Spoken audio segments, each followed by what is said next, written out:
So I thought we'd take a look at this Amiga game, Menace, because this was the game that predated Blood Money, and this is where I first heard about it because it's mentioned on the title screen of Blood Money. First, there was Menace. It's actually a DMA design game. A DMA design game. So yeah, they went on to do Blood Money after this, and then Lemmings, and it's not the greatest game in the world, but it did come out in like 1988, I think originally, maybe 89. It says on the disc on this. Let me have a look. It's got 1989 written on the disc for this one. So it's just a side-scrolling shoot 'em up, like I think it's Xevious, is it, where you pick your power-ups.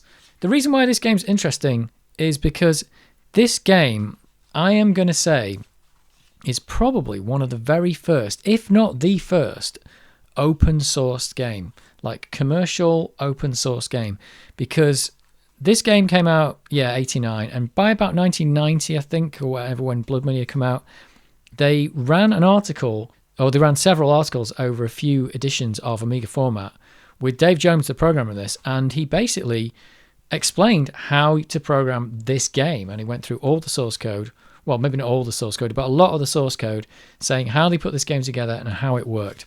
That was one of the things that taught me and a lot of people how to program, because at the time I didn't really know much about programming the 68000 or even programming the Amiga, which is probably the harder part. And yeah, I went through a whole tutorial on how to basically program, and it came with the source code to the game. In fact, I think here I've actually got Amiga Format's Cover Disc 13, August 1990. I think this was probably the last edition that had the Menace source code in it. I think they did 6 editions that had it in. So it says Menace first level source code is completed. So the code for Menace is basically on this disc, and each week you got a little bit more code, and it explained how it works. It's pretty amazing. The unfortunate part is that both this disc and this one don't work. They've both got mold on the disc, so I can't run these from the disc anymore, but we can take a look at Menace to start with, because I've got the WHD load version of it. So it's running on the Amiga 1200. This probably won't, if you actually stick the disc in, this probably doesn't run on the Amiga 1200.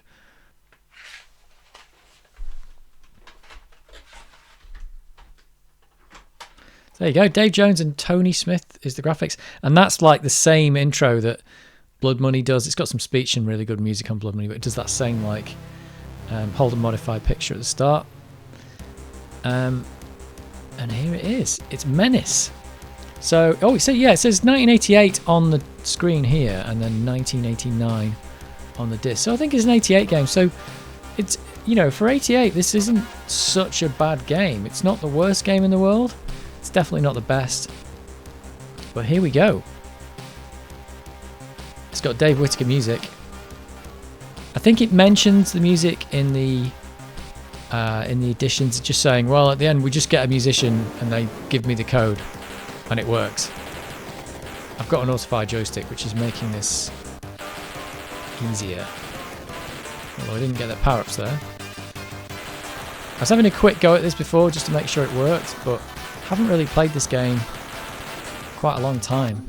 Oh, so I picked up a bonus there. I really wanted to shoot that to get some better power-ups. Tell you what, it really doesn't like the Auto-Fire joystick, this, because it just runs out of bullets, I think. Oh, there we go.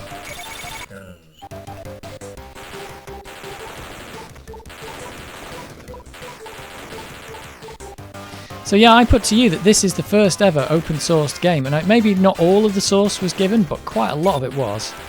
Damn it, I picked up that bonus again. I want some power-ups.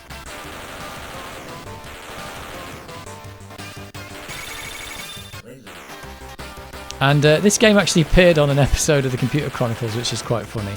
There is quite a good section. I'll put a little bit of it here, where they play through a little bit of Menace.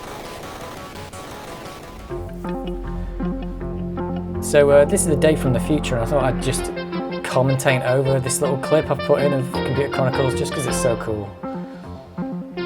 This is from an episode all about the Amiga. Now is Tom Stearns. Tom is District Sales Manager with Commodore out here. And next to Tom is Lou Wallace, contributing editor of Amiga World magazine. Gary? Lou, you're a fan of the legendary Gary Kildall. Better than, say, an IBM PC or a Mac or something like that. Well, I guess I could just say it's more fun, but it is that, but it's also more productive. It's the Amiga's more fun. You heard it here. To do things that I simply can't do with other computers. Lou, what do we have here? What kind of configuration is this? Just give us an idea what's inside the box. Well, this is the Amiga 2000 check it out. XD. Doesn't even need a retrobyte. This particular model is a 3 megabyte machine. It has a 40 megabyte 3 whole megabytes. auto boot system. Unbelievable. Tom, now you've got a game that demonstrates the graphics, right? And the first game is called Menace, and it's a true arcade quality style game. True arcade quality. Well, With a lot of fun. I think that's questionable. I understand Lou's a pretty hot Menace player. Okay. Well, He's a pretty hot Menace player. I love it. But to turn the mouse and the pad over to Lou. Okay, now I'm on the spot. You're on the spot now. Here you go. Okay. Okay, and if you can get it going, then maybe give us. I can't believe they even play-by-play played this game time on as Lou Computer starts Chronicles. to It's tell us what's crazy. going on here. Okay, the object of this game is to capture the planet Draconia. Okay. As you can see, it's done in full overscan, Ooh, full overscan. which means that the entire screen is being utilized for this particular game. Okay, you playing Lou or what?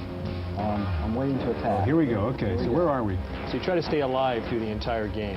Try to stay alive. Well, that's what I always try to do when I'm in a video game. Just try and Is this stay alive. underwater, Lou? Is that what's going on? Yes, this is the undersea attack. The undersea attack. So Seriously? this portion of the game. I is don't think it's underwater. referred to as that. I Others think take he's just elsewhere making it on up. There are 6 different levels, each one, I think, better and better graphics and more interesting creatures. Lou, Tom, rather, you're about to talk about why this is a good example of great graphics. What's going on here? You mentioned the full scan, the overscan. It's got full overscan. It's got great scrolling technique, terrific colors, great animation. It's really good multi-layer sound. scrolling. It going does on. have dual playfield Yes. scrolling. And it's got quite a... The scrolling technique's explained in the magazine, actually. Most of the Amiga games have been ported over from the arcade community. Lou, actually, you were mentioning you think some of the Amiga games are actually better than the arcade games. I think some of the later ones really surpass even the most contemporary. I think he might mean that the coin-op non-arcade These Amiga graphics are games pretty are high. better than maybe watch arcade out. games, but I don't think any arcade ports were actually ever better than the arcade. enemy multiplies there.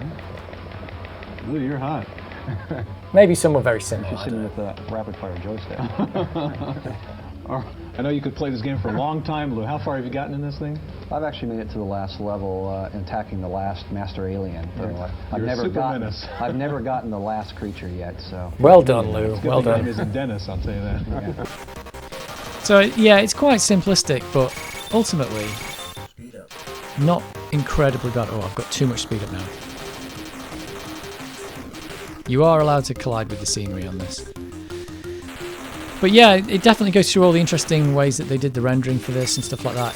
It's rendering like 2 screens of the playfield, and then it kind of like swaps it over at the end. It's quite interesting. We'll have to see if we can get the source code compiling, because last video I did was about DevPack, and I think Amiga Format also published a version of DevPack 2 on one of their discs. I think it might have been a cut down version. But because they did that and they gave you the code, it meant that you could actually compile this stuff and try and get it working. So kudos to Amiga Format and Dave Jones and Psygnosis for doing all this. I assume they got paid for it, but it's quite good of them to like just say, oh, we're just going to release all our source code and for our game, because you know somebody could rip them off. I don't know what license they released it under. It just says they're doing a tutorial, so it's not really that clear. But yeah, the whole source code for this first level is there. So it's pretty cool stuff. And yeah, I think it probably got a lot of people started in their careers as programmers or whatever. And I believe it says there, Plateaus of Draconia. I believe the original name for it was Draconia. It's reviewed in Amiga Format, I think, as Draconia at one point. And they changed it to Menace. I'm not sure why. Maybe it was a conflict of naming. I have too much speed up.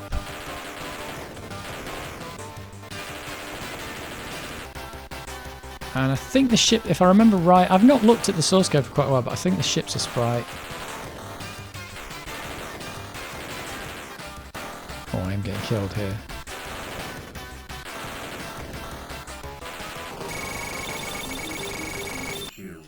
Oh, you can get your shield back. You don't get any lives, it's just that shield. If that shield goes, it's the end of the game.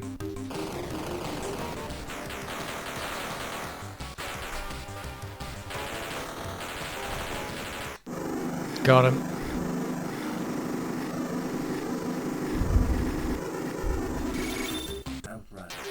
Oh, get little add-ons. I should have been doing that all along.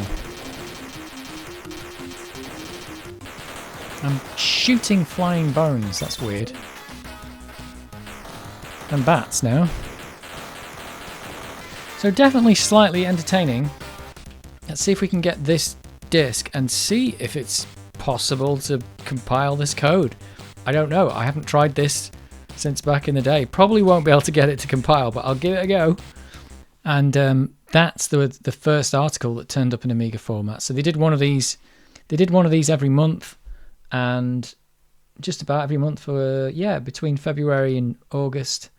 And you know, the first one's just doing a bit of explanation there, but it was quite good. There you go. There's some Menace source code. I think the first issue goes into how you shut down the system, take over it, which is the thing that games did back then.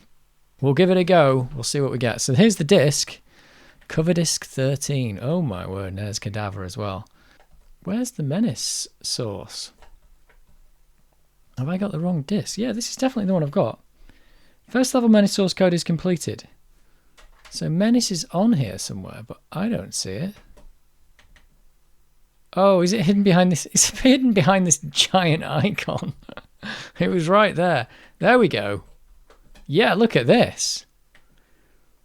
I don't know if this is going to run here, but is that actually... Is this a compiled game? It is! So it's corrupt on the Amiga 1200, but this wasn't designed for the Amiga 1200. Don't think it's... Oh, it is working. You can move the ship. So yeah, that's interesting that this version here is... Oh, I must have hit something I couldn't see there. And it does shut down correctly. I shut it down and then... Oh no. Spoke too soon. Spoke too soon.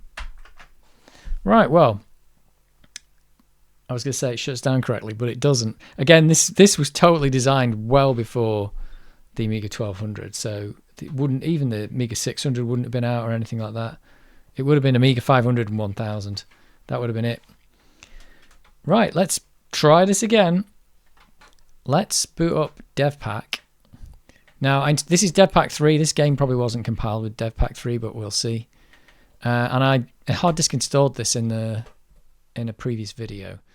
Cover this.